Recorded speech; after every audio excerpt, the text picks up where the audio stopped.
In February, a cleanup agreement years in the making came between the Environmental Protection Agency, General Electric, and cities and towns along the PCB-polluted Housatonic River, and the public can comment on that proposal from now through August 28th. The controversial proposal includes the storage of some PCB-contaminated sediment at a site in the Berkshires, a move many, including the Berkshire Environmental Action Team, had opposed for years. But BEAT supports the latest version of the cleanup, which Executive Director Jane Winn says makes the best of a bad situation. Why did BEAT change its position? She explained that to Connecting Point's Carrie Saldo. One of our major concerns was we did not want a high-level toxic waste dump in the Berkshires. And with this settlement, we have one low-level dump that we've agreed to that'll be treated as if it was high-level, but it will in fact be all below 50 parts per million of PCBs.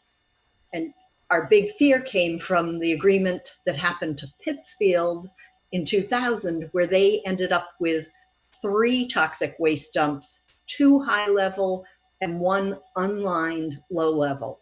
Now, luckily, one of those high level was never built, but that was what was setting the precedent. And we decided it was worthwhile to get more stuff out of the river and agree to this one low-level dump. And there's certainly people who in the area who support this cleanup. They've signed on. The majority of all of the towns along this portion of the river have stepped forward, supported it. BEAT is supporting it. But there are residents in Lee, there are lawn signs popping up with people opposed to this, saying they don't want any kind of a toxic dump, 50 parts per million, 0 parts per million. They want nothing there. And they're disappointed in the agreement that was signed onto, including by BEAT. If they think that they feel like they've been abandoned by BEAT, what would you say to them?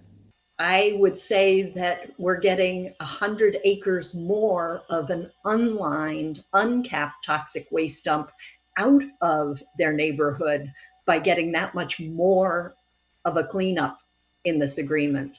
I think it's going to be a huge benefit to the people who live there. I don't think we could possibly have gotten all this additional cleanup and kept a waste dump out of the Berkshires. I think that was the compromise. And I feel really good about the fact that it's a low-level dump that'll be encapsulated the way a high-level dump would be, and EPA has agreed to work on testing alternative technologies for cleaning up PCBs. So my hope is that eventually there will be no dumps in the Berkshires because they will all be treated. And so the process, but do you think that that's something that will happen in our lifetimes? I mean, you've been advocating for a stronger cleanup from General Electric for years. I've been reporting on this for more years than I'd like to count. It just seems like a never-ending issue. I think the only way it will really end is if there's a technology that works. I'm not comfortable with any technology that I've seen so far, although there are a couple that look promising, and we would like to have EPA testing them out. I don't know if it'll happen in my lifetime, but we'll see.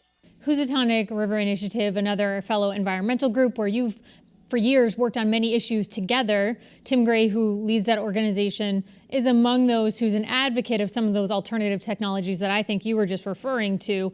They think that the technologies are sound and they work, and they'd like to see them used in the Housatonic. Why aren't you of the same mind?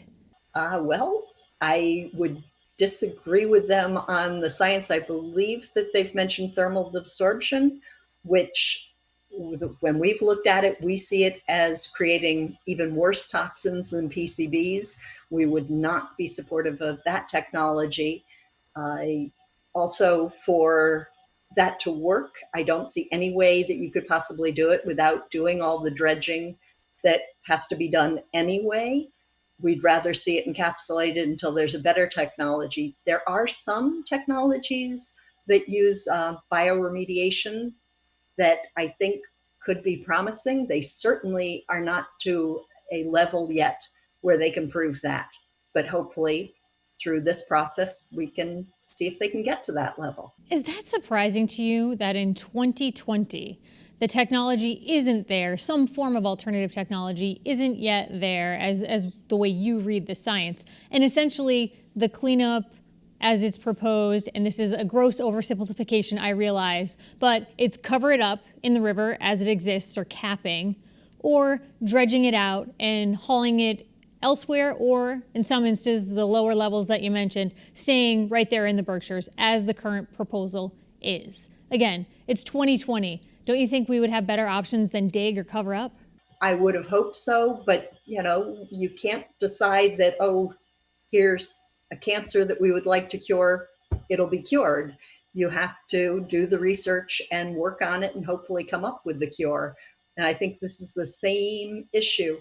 The thing that shocks me that we haven't learned is we still keep producing thousands of new chemicals that are going to end up in the same position 100 years from now, where, oh, we shouldn't have been using that all along. And we're going to have to figure out ways to clean those up, which will take decades or millennia to do.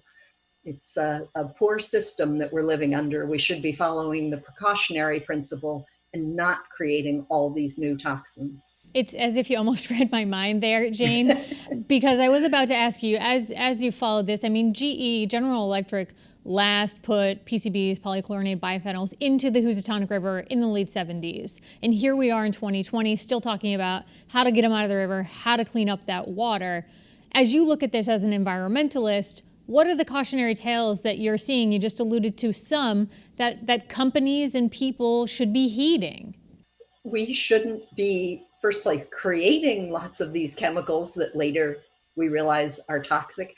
And many of them, we knew they were toxic before we started using them. The whole Teflon issue, we knew when Teflon was first created that it would cause an environmental problem. And now we're seeing, yes, it is. So why did we do it? All our, pharmaceuticals and personal care products, or PPCPs, we know that these are causing problems and will continue to cause problems. We need to figure out a way that when these chemicals go through our bodies and get washed to our wastewater treatment plants, we need a way to take them out of the water before putting it right back into the river. And we're not there yet. The first step there, though, could also be consumers reading labels. What should people be aware of, some of these things that you think that people should be looking for? Oh boy, I would say go with the most basic solution that will work for you. So if there's a word in the ingredients that you don't understand, you probably don't want it. Be careful. But a bigger problem to me is the drugs that we take that we need to improve our lives that pass through our bodies and go to the wastewater treatment. That is huge, and I don't see a way around it. So we better come up with a good way at the end to get that out before it goes into the river. For example, Pittsfield's wastewater treatment plant used to have ponds that it went through. That was pretty much the only treatment. But now that could be the end of the line treatment, where plants and microbes could be taking up many of these pharmaceuticals before it goes back into the river. Back to the PCB issue. Right now, we're in a public comment period that runs through August 28th. Yep, just checking my notes there. It runs through August 28th. Now, public comment could change the arc of this argument, as could a legal challenge. Nothing so far on the legal challenge front. Where do you see this issue going? Well, on the legal challenge front, I think until there's actually a final permit, you can't challenge it legally, but then you can. And I certainly hope the public will be commenting with all their concerns by August 28th and continuing after that to talk with EPA, because really and truly public comment makes a big difference. And it has shaped the way EPA has responded all along. So it's really, really important for people to make their voice heard. You have to get your comments on the record if you then want to be appealing. So comment, feel free to comment often, and be involved as this moves forward.